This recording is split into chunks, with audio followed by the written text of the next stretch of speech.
नमस्कार साथियों, मैं सरिता। स्वागत है आपका मेरे कहानियों के चैनल कुछ भूल गए कुछ याद है में। यहाँ मैं प्रत्येक अंक में आपके लिए एक नई कहानी लेकर आती हूँ। आपका जीवन परिवर्तन की कहानी है। आप हमेशा एक अध्याय को पीछे छोड़ते हुए अगले अध्याय की ओर कदम बढ़ाते हैं। आज आप सुनेंगे सुभद्रा कुमारी चौहान की एक लोकप्रिय कहानी परिवर्तन। आइए सुनते हैं। ठाकुर खेत सिंह, इस नाम को सुनते ही लोगों के मुंह पर घृणा और प्रतिहिंसा के भाव जागृत हो जाते थे, किंतु उनके सामने किसी को उनके खिलाफ चूं करने की भी हिम्मत न पड़ती। प्रत्यक्ष या अप्रत्यक्ष किसी भी रूप से कोई ठाकुर खेत सिंह के विरुद्ध एक तिनका न हिला सकता था। खुले तौर पर उनके विरुद्ध कुछ भी कह देना कोई मामूली बात न थी। दो चार शब्द कहकर कोई ठाकुर साहब का तो कुछ बिगाड़ न सकता, परंतु अपनी आफत अवश्य बुला लेता था। एक बार इसी प्रकार ठाकुर साहब के किसी कृत्य पर अफसोस जाहिर करते हुए मेकू अहिर ने कहा, हैं तो इतने बड़े आदमी पर काम ऐसे करते हैं कि कमीन भी करते ल जाएगा। बस इतना कहना था कि बात नमक मिर्च लगकर ठाकुर साहब के पास पहुंच गई और बेचारे मेकू की शामत आ गई। दूसरे दिन ड्योढ़ी पर मेकू बुलाया गया। दरवाजा बंद करके भीतर ठाकुर साहब ने मेकू की खूब मरम्मत करवाई और साथ ही यह ताकीद भी कर दी गई कि यदि इसकी खबर जरा भी बाहर गई तो वह इस बार गोली का ही निशाना बनेगा। मेकू तो यह जहर का सा घूंट पीकर रह गया, किंतु मेकू की स्त्री सुखिया से न रहा गया। उसने 10-20 खरी खोटी बककर अपने दिल के फपोले फोड़े ही, किंतु यह असंभव था कि सुखिया 10-20 खरी खोटी सुना जाए और ठाकुर साहब को इसकी खबर न लगे। नतीजा यह हुआ कि उसी रात को मेकू के झोंपड़े में आग लग गई और उसकी गेहूं की लहराती हुई फसल घोड़ों से कुचलवा दी गई। दूसरे दिन बेचारे मेकू को बोरिया बंधना बांधकर वह गांव ही छोड़ देना पड़ा। ठाकुर खेत सिंह बड़े भारी इलाकेदार थे। 16,000 सालाना सरकारी लगान देते थे। दरवाजे पर हाथी झूमा करता। घोड़े, गाड़ी, मोटर और भी ना जाने क्या क्या उनके पास थे। 2 संतरी किरच बांधे 24 घंटे फाटक पर बने रहते। जब बाहर निकलते सदा 10-20 लठेत जवान साथ होते। उस इलाके में ना जाने कितने बैठे बैठे मुफ्त खा रहे थे और ना जाने कितने मटिया मेट हो गए थे, पर इस पर टीका टिप्पणी करके कौन आफत मोल ले। ठाकुर साहब का आतंक इलाके भर में छाया हुआ था। उनकी नादिरशाही को कौन नहीं जानता था।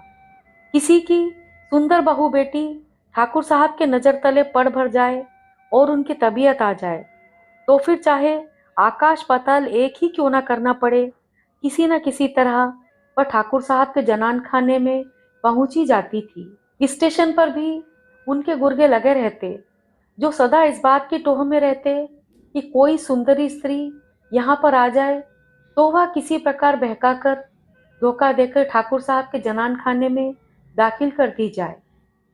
इसके लिए उन्हें इनाम दिया जाता। उड़ाया हुआ माल जिस कीमत का होता, इनाम भी उसी के अनुसार दिया जाता था। ठाकुर साहब के सब रिश्तेदार उनकी इन हरकतों से नाराज रहते थे। प्रायः उनके घर का आना जाना छोड़ सा दिया था, किंतु ठाकुर साहब अपनी वासना और धन के मद से इतने दीवाने हो रहे थे कि उनके घर कोई आए चाहे न आए, उन्हें जरा भी परवाह न थी। खेत सिंह ठाकुर साहब का चचेरा भाई था। छुटपन से ही वह ठाकुर साहब का आश्रित था। ठाकुर साहब खेत सिंह पर स्नेह भी सगे भाई की तरह रखते थे।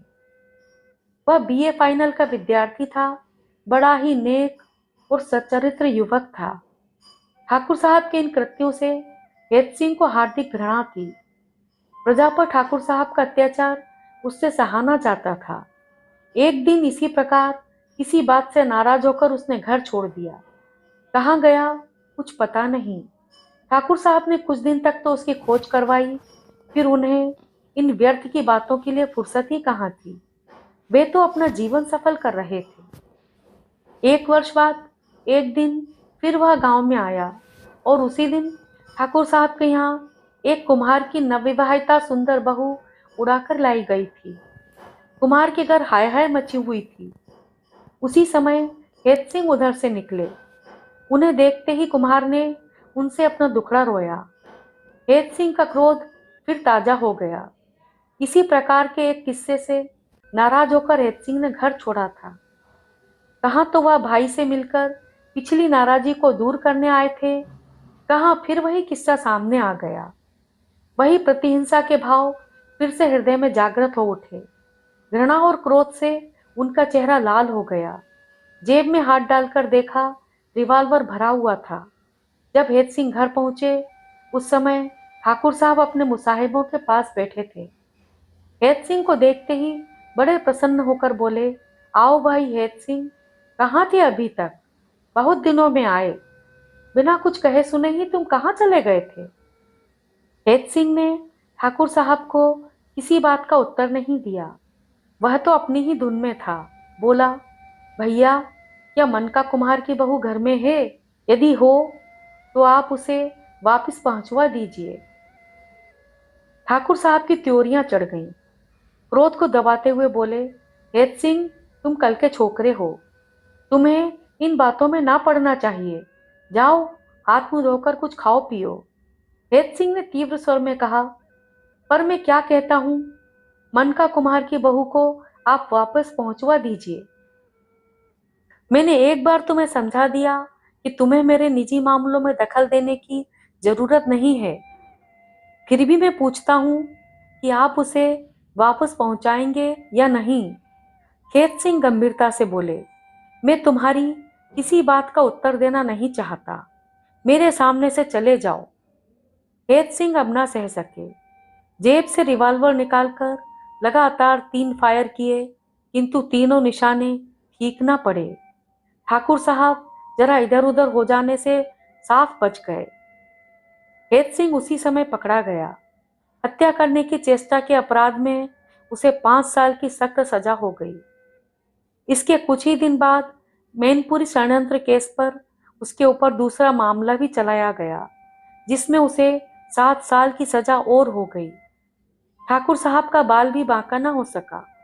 यद्यपि ठाकुर साहब के घर उनके कोई भी रिश्तेदार न आते थे, किंतु फिर भी ठाकुर साहब कभी कभी अपने रिश्तेदारों के यहाँ हो आया करते थे। ठाकुर साहब की बुआ की लड़की चंपा का ब्याह था। एक मामूली छपा हुआ निमंत्रण पत्र पाकर ही वे विवाह में जाने को तैयार हो गए। चंपा ने जब सुना कि ठाकुर साहब आए हैं तो उसने उन्हें अंदर बुलवा भेजा। चंपा को हेत सिंह के जेल जाने से बड़ा कष्ट हो रहा था। वह इस विषय में ठाकुर साहब से कुछ पूछना चाहती थी। चंपा के निडर स्वभाव और उसकी स्पष्टवादिता से ठाकुर साहब अच्छी तरह परिचित थे। पहले तो वे चंपा के सामने जाने में कुछ झिझके, फिर आखिर में उन्हें जाना ही पड़ा। न जाने क्यों वे चंपा का लिहाज भी करते थे। साधारण कुशल प्रश्न के पश्चात चंपा ने उनसे हेत सिंह के विषय में पूछा। ठाकुर साहब ने अफसोस जाहिर करते हुए कहा, क्या करें, भूल तो हो ही गई। दादा, अब आप इन आदतों को छोड़ दें तो अच्छा हो। कुछ अनभिज्ञता प्रकट करते हुए ठाकुर साहब बोले, कौन सी आदत बेटी? चंपा ने मार्मिक दृष्टि से उनकी ओर देखा और चुप हो गई। ठाकुर साहब कुछ झेप से गए। बोले, बेटी, मैं कुछ नहीं करता। तुझे विश्वास न हो तो चलकर एक बार अपनी आंखों से देख ले। वैसे तो लोग न जाने कितनी झूठ खबरें उड़ाया करेंगे, पर तुझे तो विश्वास न करना चाहिए। चंपा का विवाह हो गया। चंपा ससुराल गई और ठाकुर साहब आए अपने घर। घर आने पर भी चंपा की वह मार्मिक दृष्टि उनके हृदय पर रह रहकर आघात करती रही। बहुत बार उन्होंने सोचा कि मैं इन आदतों को क्यों ना छोड़ दूं। जीवन में न जाने कितने पाप किए हैं, अब उनका प्रायश्चित भी तो करना ही चाहिए। अब नरेंद्र उनका लड़का भी समझदार हो गया है। उसके सिर पर घर द्वार छोड़कर क्यों ना कुछ दिन तक पवित्र काशी में जाकर गंगा किनारे भगवत भजन करूं।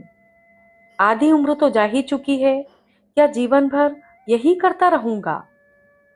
मेरे इन आचरणों का प्रभाव नरेंद्र पर भी तो पड़ सकता है, किंतु पानी के बुलबुलों के समान यह विचार उनके दिमाग में क्षण भर के लिए आते और चले जाते। उनका कार्यक्रम ज्यों का त्यों जारी था। विवाह के कुछ दिन बाद चंपा के प्रति नवल किशोर के मित्र संतोष ने नवल किशोर को चंपा समेत अपने घर आने का निमंत्रण दिया और यह लोग संतोष कुमार को बिना किसी प्रकार की सूचना दिए ही उसके घर के लिए रवाना हो गए। सूचना न देकर यह लोग अचानक पहुंचकर संतोष कुमार और बड़ी अम्मा को आश्चर्य में डाल देना चाहते थे। चंपा और नवल किशोर अलीगढ़ के लिए रवाना हो गए। रास्ता बड़े आराम से कटा। गर्मी तो नाम को न थी। रिमझिम बरसता हुआ पानी बड़ा ही सुहावना लग रहा था। जब वे लोग अलीगढ़ स्टेशन पर उतरे उस समय कुछ अंधेरा हो चला था। गांव स्टेशन से 5-6 मील दूर था, इसलिए नवल ने सोचा कि स्टेशन पर ही भोजन करके तब गांव के लिए रवाना होंगे। चंपा को सामान के पास बिठाकर नवल भोजन की तलाश में निकला। हलवाई की दुकान पर सब चीजें तो ठीक थी, पर पूरियां जरा ठंडी थीं। वह ताजी पूरियां बनवाने के लिए वहीं ठहर गया। इधर सामान के पास अकेले बैठे बैठे चंपा का जी ऊबने लगा। वह एक पुस्तक निकालकर पढ़ने लगी। थोड़ी देर के बाद ही एक आदमी ने आकर उससे कहा कि बाबूजी होटल में बैठे हैं, आपको बुला रहे हैं। पर वे तो खाना यहीं लाने वाले थे ना, होटल यहाँ से करीब ही है।